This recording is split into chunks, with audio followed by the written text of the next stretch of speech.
and they said, I've never really believed in Jesus or done the whole church thing, but I think I've seen the stuff you guys are talking about here. I just didn't know what it was at the time. This person was in the Army from 1997 to 2000, and they said, I was sent to McMurdo Station in Antarctica. I was a helicopter mechanic and a crew chief, and they had volunteer tours open for guys to go there and work on the helicopters there. When they asked for volunteers, sorry, there's some typos here. I'll try to read it and say what I believe they were trying to say. But it says, when they asked for volunteers, a bunch of us applied, but only me and one other guy got accepted. The application process had a bunch of questionnaires that we had to fill out, and we had to sit for a bunch of one-on-one interviews. It was mostly just a bunch of questions about what our interests and beliefs were. It's weird that they would ask about their beliefs.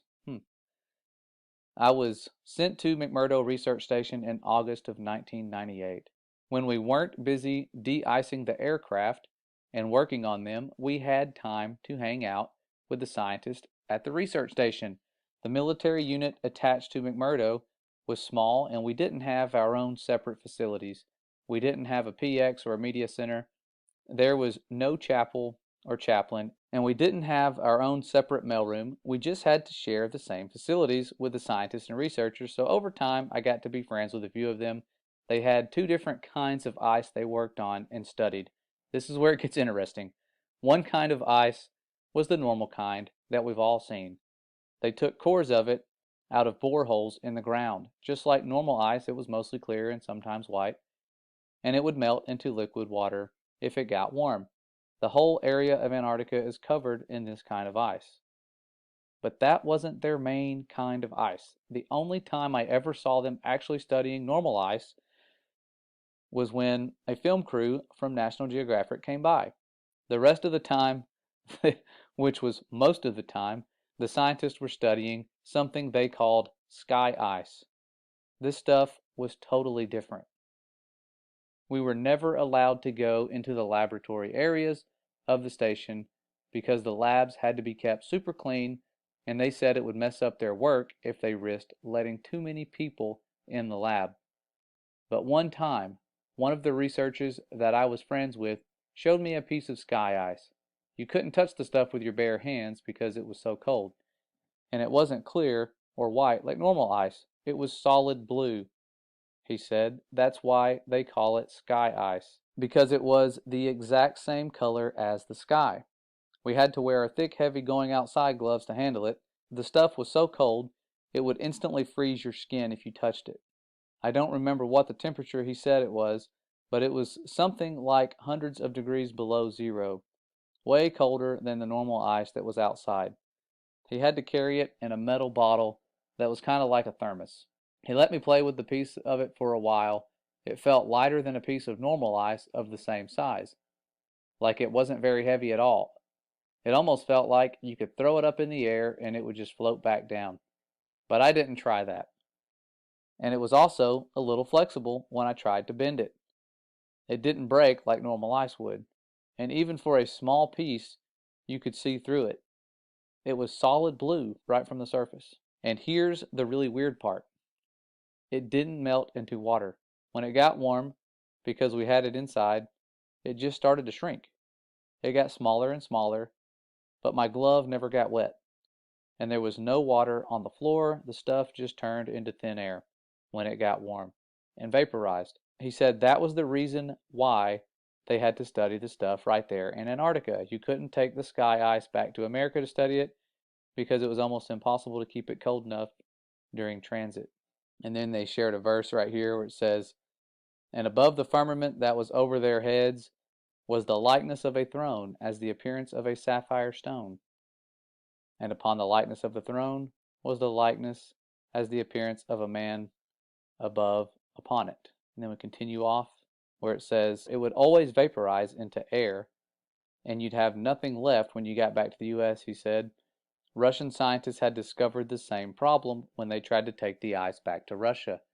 So that was why they all had research stations in Antarctica. After maybe 15 minutes of handling the piece of sky ice, it was almost completely gone. just a tiny little bit was left, and my glove was dry the whole time. I'd never seen anything like it before or since, and that's unusual because I've always had an interest in scientific things. I think that's even why I got selected to go to Antarctica, because a big part of the interview was about science and what I believed about things. So I really thought it was cool to see something I'd never heard of before. The whole time I was at McMurdo, I heard people talking about the wall like that was a special place. It's pretty common to find ice walls and ice cliffs all over Antarctica. The whole place is ice, but it's all just normal white or clear ice. So I asked my friend where they get the sky ice from, and he said it comes from the wall. I don't remember exactly how he described it, but apparently there's a huge wall of sky ice in Antarctica. He said it was hundreds of miles inland from the coast. I never got to see it myself because I was only, and then I'm going to skip forward, stationed to McMurdo. I didn't get to go out on expeditions. He said it was the biggest natural structure in the world. Imagine that.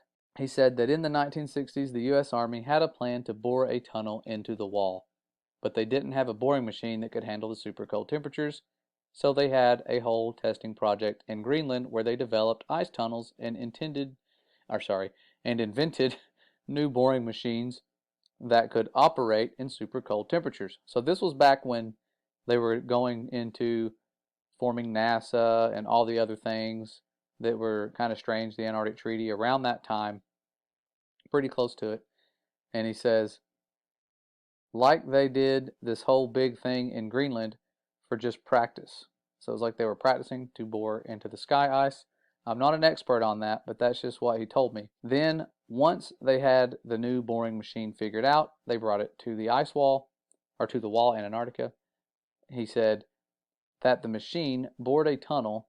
I don't remember exactly, it was like 5 or 10 miles into the wall, but that they never broke through the other side of the wall, and that they still don't know how thick the wall is even to this day. And I'm probably not remembering this part correctly, but I think he said that at first the floor of the tunnel was solid rock, but after a mile or two in, the floor was sky ice, like it was sky ice underneath after a certain point, or something like that. And apparently the wall slowly builds itself back up.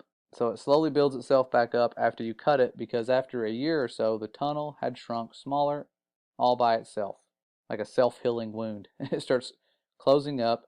They had to leave the boring machine inside the wall because the tunnel shrunk too small to get it back out. And after a few decades, the tunnel was completely gone, like the part of the wall was solid again. He said that now the scientists were trying to use technology to figure out how thick the wall is. He said something about putting earthquake sensors all along the wall, and that somehow you could measure the signal from an earthquake to see how thick the wall is. But he kind of lost me on that part. I never really thought about any of that after I left. It was really weird stuff, but I didn't think it was a big deal at the time. But then a few weeks ago, I saw a map of the wall in Antarctica, except the map was all flat and crazy looking, and it showed the wall going all the way up over the whole Earth. So since then, I've been trying to learn more about the sky ice that I saw and the wall that I heard about, but I can't find anything at all. So now I'm really wondering if there could be a connection here. And that's how I found this group. So I hope that maybe some part of my experience will help someone figure something out. Well, thankful to that person. If they were telling the truth, that is some very interesting information given what we know surrounds us. We know that the firmament's not just made out of ice. It's something special. That could just be something near the foundation to prevent you from going all the way to it. The Father's design is very complex, and he has foreknowledge. He knows what mankind's going to try to do. Those little nuclear bombs they shot at the firmament was nothing to the firmament. They can't break it. They've tried. If they could, they would, but they can't. And this is just one of those stories that confirms a lot of what I had assumed would be going on. I always thought, man, if they are out there and they can go to it, They're probably trying to drill through it, and if they are,